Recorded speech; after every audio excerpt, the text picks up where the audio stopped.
All right, let's talk about something fascinating today. It's called stress inoculation, and it explains the surprising strength some people have in a crisis. So why is it that some people seem to stay completely calm when everyone else is, well, panicking? I mean, really picture it. Alarms are blaring, there's confusion everywhere, total chaos, and yet you spot that one person who isn't frozen. They're calm, they're focused, they're already figuring things out. How on earth is that possible? You might think, oh, they're just wired differently, or maybe they just don't get how serious the situation is. But the truth is way more interesting. Their secret isn't a lack of fear, it's a different kind of training. They're not fearless, they're more like they've been vaccinated against panic. And this isn't something you're born with, it's something you build. This whole idea has a name: stress inoculation. And at its core, it's a pretty simple psychological process. By exposing yourself to smaller, manageable stressors over time, you're basically giving your brain a workout. You're building up its resilience. That way, when a really big crisis hits, your mind is already prepared to handle it effectively. You know, the best way to think about it is just like a medical vaccine. A vaccine introduces a weakened version of a virus to your body, right? And that teaches your immune system how to fight the real thing. Well, stress inoculation does the exact same thing for your mind. It introduces these controlled doses of stress to teach your nervous system how to handle pressure without totally shutting down. So this all sounds great in theory, but what does it actually look like in a real person? How can you spot someone who's developed this incredible resilience? Turns out there are 5 key signs that give it away. Okay, let's dive into sign number 1. The first sign is something called a calibrated nervous system. And this is all about the body's most fundamental physical response when a shock hits. So what does that really mean? It means their fight or flight response isn't on a hair trigger. When there's a loud bang, they'll look, sure, but they don't necessarily jump out of their skin. Their body has learned to tell the difference between a surprise and a genuine threat. And this is huge because it lets them bypass that initial tidal wave of adrenaline and keep their thinking brain online. Next up, number 2. We're moving from the physical to the mental. This is a massive cognitive shift. It's a rapid problem-solving focus. It's all about where their mind goes in that very first critical second. You know how for most people, the first stage of a crisis is that, oh no, what's happening? Panic? Well, for someone with stress inoculation, their brain has been trained to pretty much skip that step. It immediately jumps to, okay, what are my options? What can I control right now? What's the next logical step? It's a huge shift from being a victim of the situation to being an actor within it.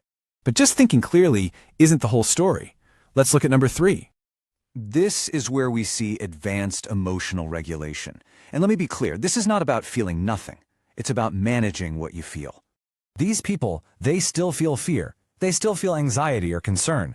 The key difference is that those feelings don't get to hijack their brain. They can acknowledge the fear. They can think, wow, this is a really scary situation. But they don't let that feeling dictate what they do next. They can sort of compartmentalize the emotion just enough to let their rational mind do its job. All right, this next sign, number 4, is all about perspective. It's the ability to look at a situation and see it for what it truly is. In other words, accurate threat assessment. Because their brain has built up this whole library of past challenges, it just has a much better sense of scale. They can quickly tell the difference between a major catastrophe, a serious problem, and just a simple inconvenience. So while other people might be seeing every little issue as a level 10 emergency, their experience gives them perspective. It lets them put their energy and attention where it's actually needed. And finally, number 5. This is where it all comes together in action. It's a practical, hands-on skill. Instinctive resourcefulness. This is where that resilience truly comes to life. You know, past hardships often force you to solve problems with whatever you've got. You learn to improvise, to think outside the box, to make something out of nothing. For someone with stress inoculation, that's not a conscious effort anymore. It's an instinct. As soon as a crisis hits, their brain is automatically scanning the environment for tools, for advantages, for any kind of unconventional solution. So if you boil all this down, it really comes back to this one powerful idea. The brain learns to stay steady because it has already survived worse. The reason they're calm isn't because they don't understand the danger. They are calm because they do. They've been through tough situations before, and their mind knows, on a very deep level, that survival is possible. And this brings us to what might be the most important takeaway of all. It really reframes how we look at hardship, doesn't it? The crucial point is that those difficult experiences, as painful as they might be, they're not wasted. They become these unintentional training sessions, forging a kind of strength you just can't learn in a classroom. So I'll leave you with a final thought to chew on. Look back at the most difficult moments in your own life. You know, the times you thought you might not get through. Could it be that those moments weren't just breaking you down, but were actually building you up? What past challenges were secretly your training ground? If you love exploring the psychology behind human behavior, hit subscribe now.